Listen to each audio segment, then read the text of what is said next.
Continuons avec le chapitre 9, le message du cœur immaculé de Marie. C'est par le cœur immaculé de Marie que le bon Dieu veut nous accorder ses grâces. C'est à ce cœur immaculé qu'il faut les demander.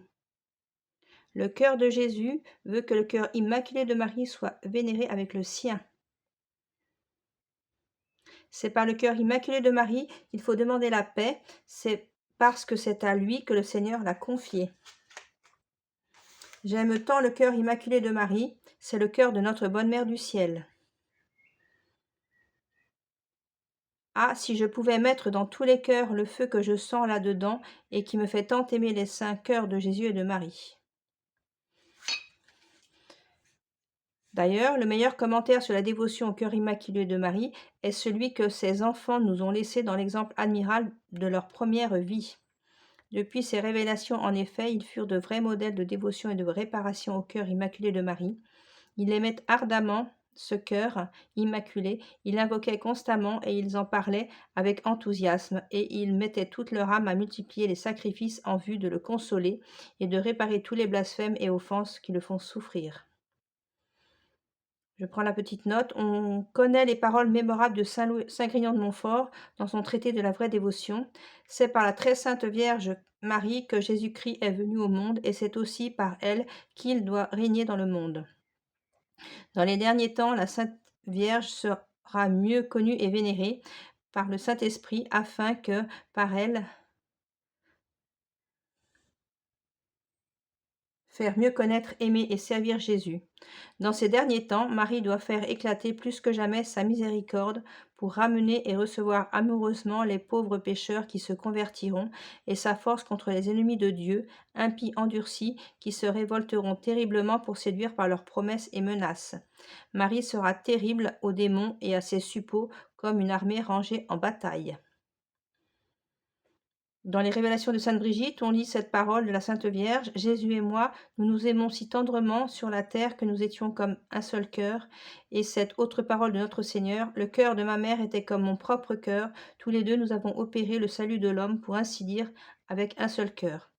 Quasi ex uno corde. » Ce qui n'est pas étonnant que Jésus désire nous faire unir dans nos hommages ces deux cœurs qui ont été si unis entre eux par l'amour.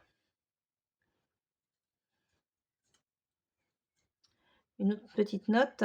Par décret pontifical du 28 avril 1914, le Saint-Siège avait définitivement fixé la date de la fête du cœur immaculé de Marie au lendemain de la fête du Sacré-Cœur de Jésus, pour tout diocèse ou pays qui en ferait la demande à Rome. En 1919, la fête du Sacré-Cœur de Jésus tombait le vendredi 27 juin. Par un dessein visible de la divine providence, la paix qui mettait fin à la guerre mondiale a été signée le lendemain. C'est précisément le samedi 28 juin 1917, fête du cœur immaculé de Marie. Lucie raconte que Jacinta chantait souvent sur un air improvisé par elle: « Doux cœur de Marie, soyez mon salut. Cœur immaculé de Marie, convertissez les pécheurs et préservez les âmes de l'enfer. »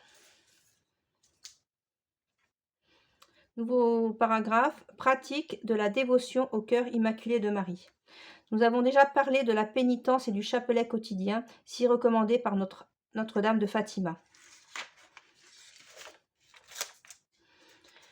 Résumons maintenant les 3 principales pratiques de dévotion qu'elle a demandées en l'honneur de son cœur immaculé les premiers samedis du mois, les 5 premiers samedis, et la consécration. On remarquera l'analogie qu'elles ont avec les pratiques si répandues en l'honneur du Sacré-Cœur de Jésus. Note numéro 1. En 1946, quelqu'un fit à sœur Lucie l'objection que pour ces premiers samedis, la Sainte Vierge semble parler comme le Sacré-Cœur pour les premiers vendredis du mois. On y dit une réminiscence de pareil aumonial.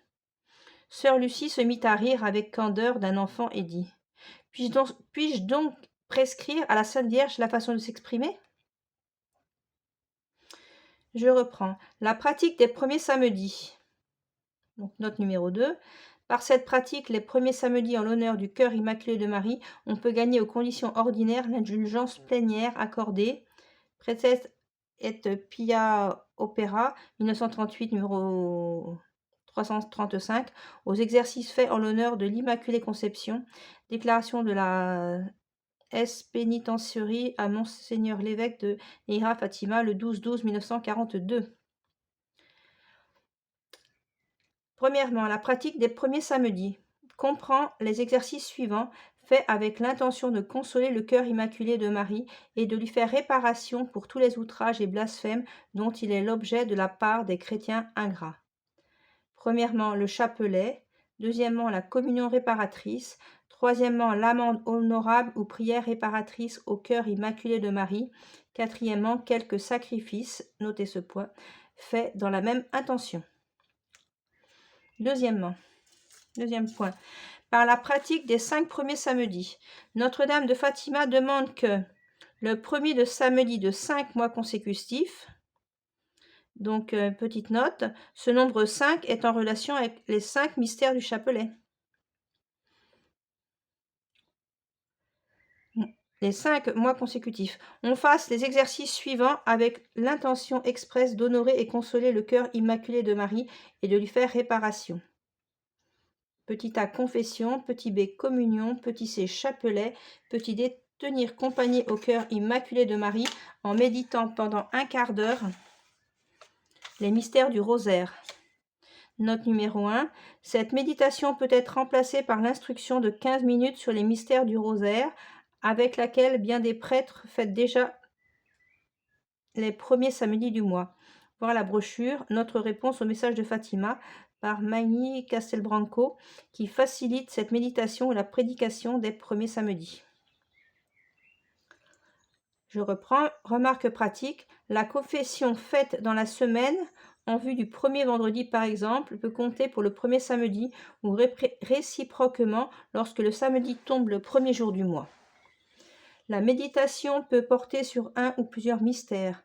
Il est recommandable de méditer chaque mois un mystère différent, de sorte qu'en répétant 3 fois la dévotion des 5 premiers samedis, on aura médité à fond les 15 mystères du rosaire.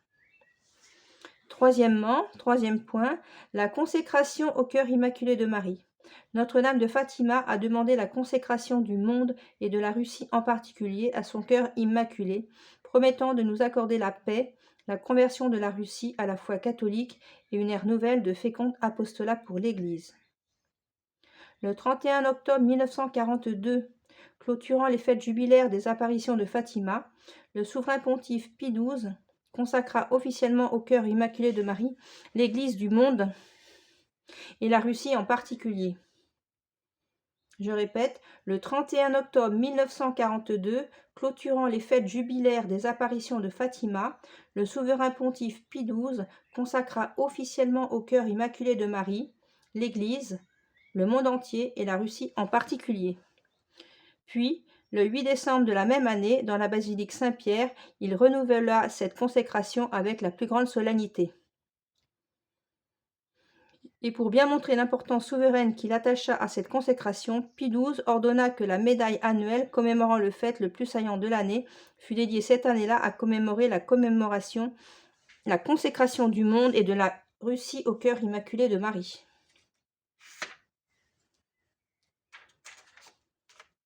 Enfin, Pie XII accorda à l'Église universelle la fête du cœur immaculé de Marie avec messe et office propre, fixée le 22 août, octave de l'Assomption.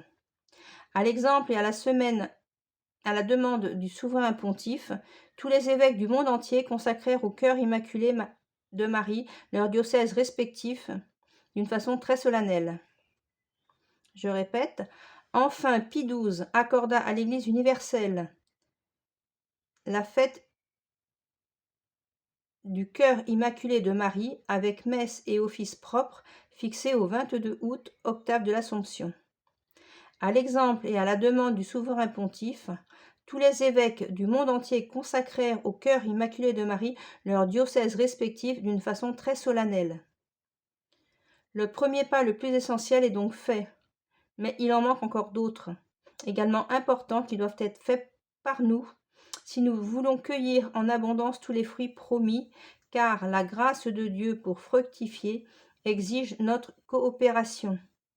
À la consécration solennelle faite par le Saint-Père au nom de tous, il faut donner maintenant le complément naturel de nos consécrations tant individuelles que collectives. Entrons résolument dans ce grand mouvement catholique et soyons heureux de consacrer et faire consacrer au cœur immaculé de Marie nos personnes, nos familles, nos œuvres, notre patrie, tous nos intérêts spirituels et temporels. Nous serons sûrs de faire ainsi plaisir à notre Mère du ciel et d'attirer ses bénédictions de paix et de salut sur nous et sur le monde entier.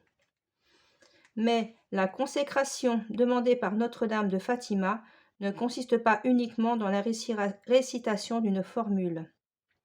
Elle doit être pour nous un vrai programme de vie chrétienne et une résolution solennelle de le mettre en pratique sous la protection maternelle du cœur immaculé de Marie. Rappelons-nous l'exemple récent du Portugal, que Notre-Dame de Fatima a relevé de ses ruines pour en faire en quelques années un pays heureux et respecté du monde entier. Si au milieu de tous nos malheurs, nous avons, comme le Portugal, accepté le céleste message de Fatima, nous consacrer au cœur immaculé de Marie. La formule est sur la page 160, on verra plus tard.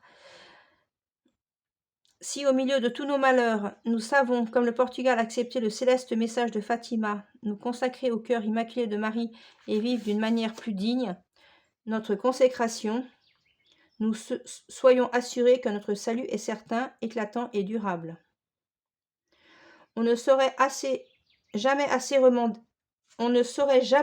recommander à cet effet la consécration à Marie d'après la méthode de Saint Louis de Montfort.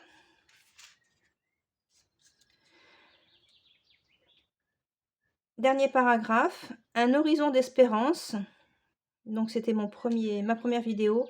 Le cardinal Serrera, patriarche de Lisbonne, prêchant à Fatima aux fêtes jubilaires du 13 mars 1942, disait « Notre-Dame du Rosaire est descendue à Fatima, apportant au monde un message dont la portée ne peut encore se mesurer. Ce fait ouvre de lumineux horizons d'espérance dans la brume ensanglantée du présent. Avec grande raison, nous pouvons avoir confiance que, par l'intercession du cœur immaculé de celle que nous appelons la Mère de Miséricorde, Dieu prépare de grandes choses pour le monde. Beaucoup pourraient être tentés de penser à l'approche de la fin du monde. Pourquoi ne pas penser plutôt, lorsqu'on croit à la providence et au cœur maternel de la Vierge Immaculée, que c'est le douloureux enfantement d'un monde nouveau? Fatima n'a pas encore dit au Portugal et au monde tout son secret, mais il ne nous paraît pas excessif de dire que ce qu'il a déjà révélé au Portugal est le signe et le gage de ce qu'il réserve au monde. Le même éminent prélat écrit dans la préface de la vie de Jacinta en octobre 1942, « Nous croyons que les apparitions de Fatima ouvrent une ère nouvelle, celle du cœur immaculé de Marie.